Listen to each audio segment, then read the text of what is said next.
Hi, it's Erin with Saving Grace here. This is a super exciting day for us. We're finally breaking ground. This has been a year and a half in the works while we've been fundraising to get our own vet clinic. So our main focus in the vet clinic will be just doing spays and neuters, but that will save us so much time and resources and allow for us to be able to help so many more animals across our province. We're hoping by the end of the year that we will be doing our own surgeries in the building. Development should take us most of the summer, and then hopefully we'll be finishing in the fall and then doing surgeries into the winter. So the financial impacts that this clinic will have on our organization will be huge. We'll be saving tens of thousands of dollars per month by being able to do our own surgeries on our animals instead of utilizing our resources, traveling back and forth to clinics and paying another clinic to do them for us. It will be almost cut costs by 50 to 60%.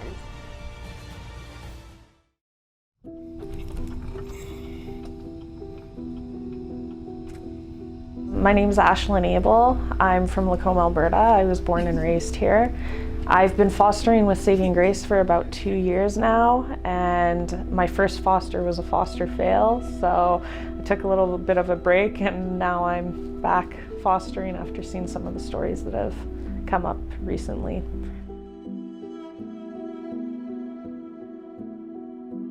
My name is Brooke Cappis. I'm 28 years old. I'm from Lacombe, Alberta. I've lived there my entire life. I started fostering with Saving Grace about 4 years ago. I started fostering puppies because I have young kids, and started with a batch of 8 puppies and a mom. It was a lot of work, but it was worth it. The first dog I fostered with Saving Grace, it was in the winter, and it was minus 42 for some days, and they had animals pouring in from the cold. The dog that I went to foster was about 3-4 months old, and he had been chained to a tree with no shelter, food, or water. So after a day and a half, they got the owners they forced to surrender. And I originally took him in, and my hubby didn't want to because we were busy. And we just had this little staffy with this huge belly of worms. And then the moment my husband saw it, it was game over, and we foster failed. Recently, this spring and early summer, Saving Grace has had a flood of really tragic cases and so many fosters and rescues coming in that they haven't been able to keep up. I always watch the page, but it just seemed extremely bad as of late. And it was just case after case of tragedy and animal abuse, and it just got to the point where it's like something has to be done. Do you want your mat? Want to bring you your mat? I'll go give you your mat. Just like that.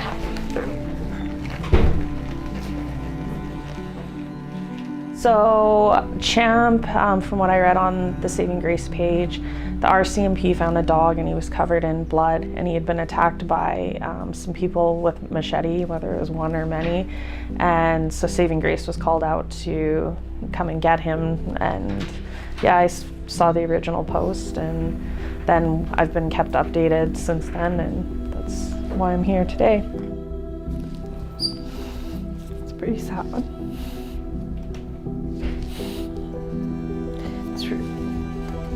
It's really, really sad and unfortunate that there's people that do this and that animals have to, go through this. Yeah, it's heartbreaking, really. So we just got in the treatment room and have been introduced to Champ. He's got drainage tubes all over him and long lacerations all over his back where he was hit with the machete, and he's missing kind of the front of one of his toes. They removed the catheter, so now we're just waiting on discharge instructions and papers, and then we're gonna try and load him up and head home. It's just better when there's only one person who's scared. We've just been discharged with Champ. He's got 3 different antibiotics, and it looks like we'll be giving meds to him for 10 days. Warm compresses on his wounds and making sure his drainage tubes aren't clogged. And he's got some painkillers as well for the course of kind of the 6 to 10 days, and recheck after that. I mean, I feel terrible that this happened to him. I'm happy that he's in good hands now, and hopeful that we can help him in his recovery. And I mean, he's really scared right now, and hopefully we can help him recover emotionally and mentally as well, and onto a better life. To anybody who's thinking about fostering with Saving Grace or any other animal shelter, I'd say definitely do it. I do it because I love animals and because I want to be part of their success story. There's no better feeling than actually being part of saving an animal's life and the course that their life goes. Donating money is great and being involved in charities, but it's just not quite the same as seeing an animal heal and grow and move on. I have a very busy life. I'm a CFO. I'm now pregnant. We have 2 dogs, 4 cats, and I just find that I'm always rescuing something. I have 3 bottle baby rabbits that we've been saving, and I thought I was going to take a break, and here I am right as I'm finished that. But nothing trumps the feeling of actually making an impact in a life. I love being a foster because I love animals, and I'm not allowed to have any more pets, but there's only one way for me to help animals, and it's by fostering. And everybody always asks me, how do you let them go after you foster them? But it's just in your mindset. You just have to keep it in your head that you're saving that animal, and the only way to keep saving more animals is to let them go to their forever home.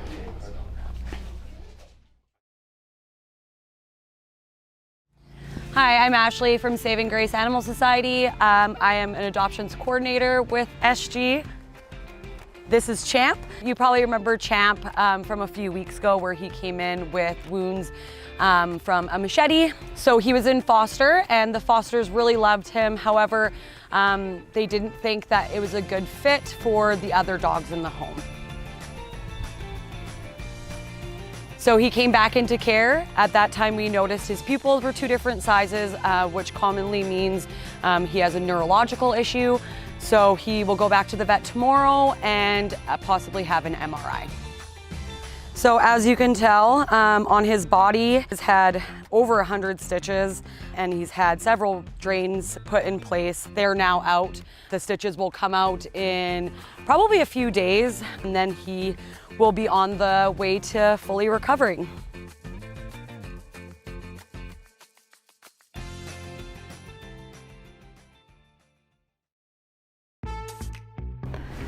My name's Ashley Cutts. I'm from Red Deer, Alberta. I've been a foster for Saving Grace since October 2020, and I just recently started my new position there as office manager. So that kind of got me started with Kim and the team, but I had known Aaron a little bit previously. We both grew up in Stettler, Alberta.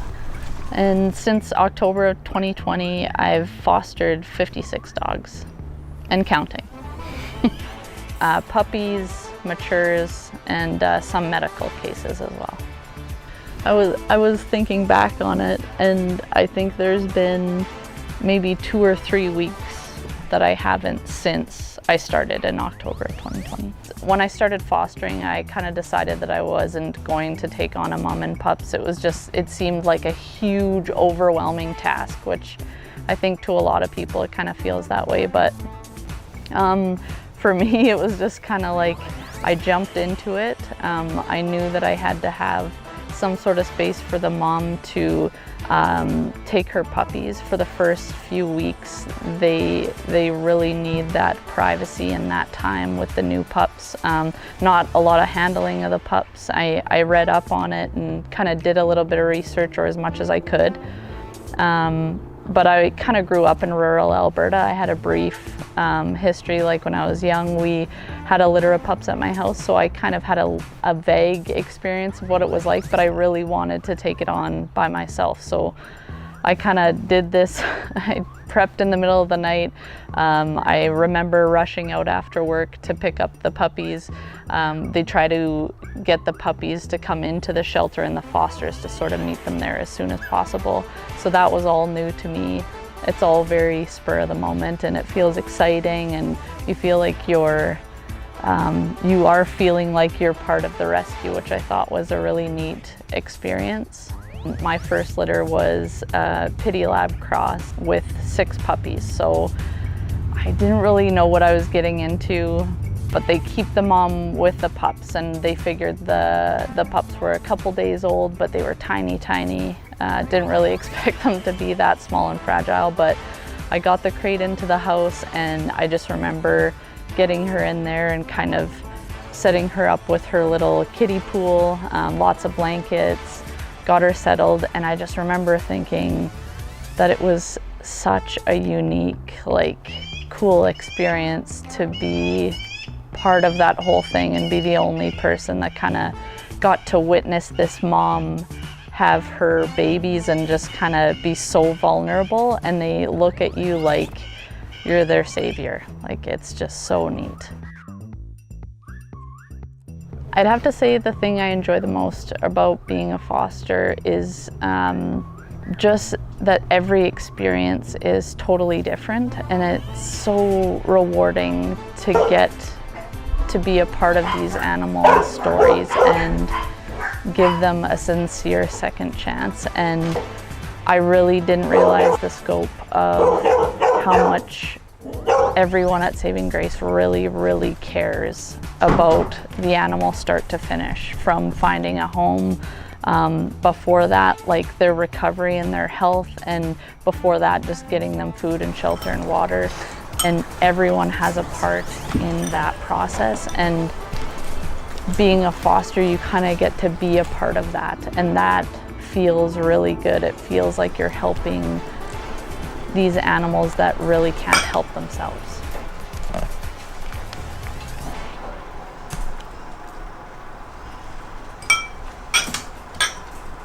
To someone who is taking on a litter and taking care of them, I found it to be a lot more different than what I expected.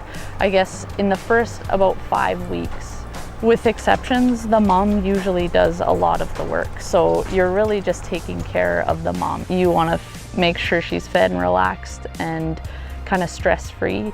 You're still trying to take her out for, even if it's a short walk, it's really low maintenance. She kind of just needs that time with those babies. So really you're just providing that shelter, food and water in the first 2 weeks.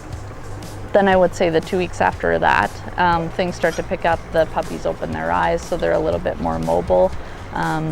I try not to handle them too much in the first week, so it's kind of nice in the 3rd and 4th you can pick them up and snuggle them a little bit, and it's really neat for kids. I do have nephews, and they've come and hung out with the puppies and helped me feed them and give them, they start to drink water and things like that. So you start to see those little cool mannerisms that they start to look like puppies. So it's pretty neat. And then in that 6 to 8 week mark, that's kind of when you step in. So mom kind of will back off in those last 2 weeks, and you want to wean her off, because then you start to transition those puppies onto kibble.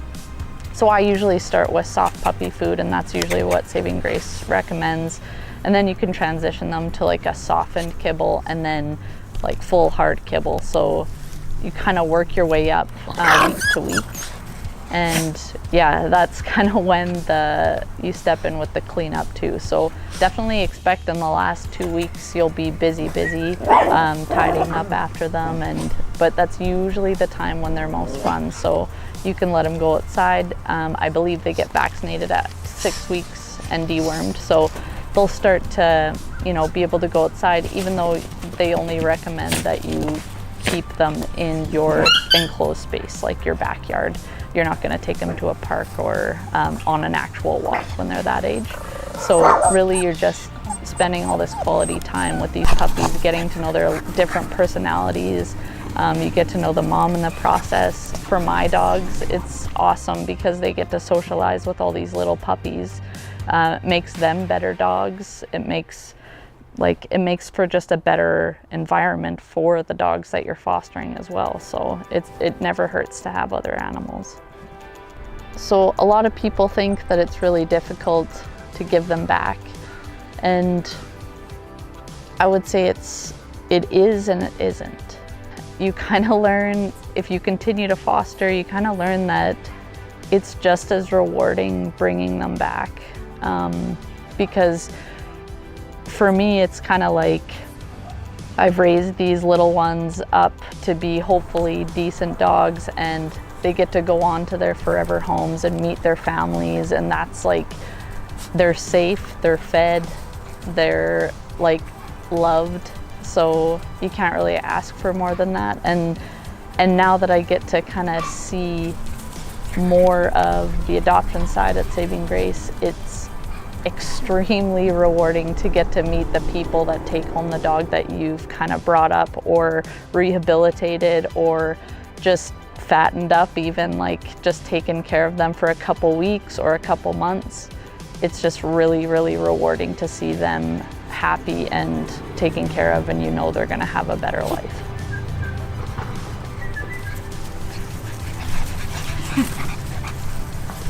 Come on, puppies.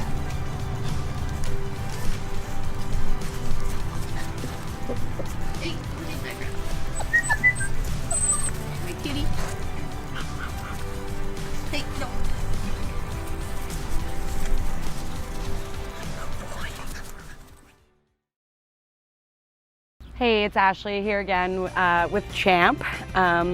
So Champ's doing much better this time. He's doing a lot better with people, building his trust back up. We've been using a lot of food. His training is going extremely smooth.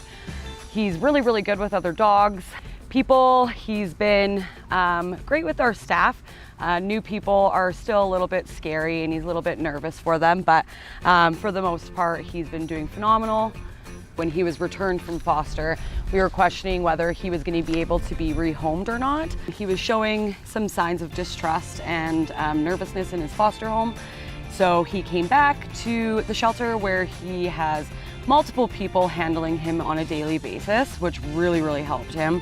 I think he needed more exposure work with people and learning how to trust people, and what better place than to have multiple people on staff on hand with him. But since he's been back, he's been a blessing. He is such a good boy. All he really needs is just patience and understanding and love. With all of the staff on deck with his rehabilitation, he has come so far. We have been socializing him with other dogs and new people, and he seems to be doing good. He does still have a little bit of fear of strangers, which is fine. It's something that we can get over eventually with a little bit more exposure work. He will do anything for treats. So training him for future is going to be super easy, and building a relationship with him as well. So Champ is now fully recovered, both mentally and physically. So we are putting him up for adoption this Thursday, and hopefully we'll find him a great loving home.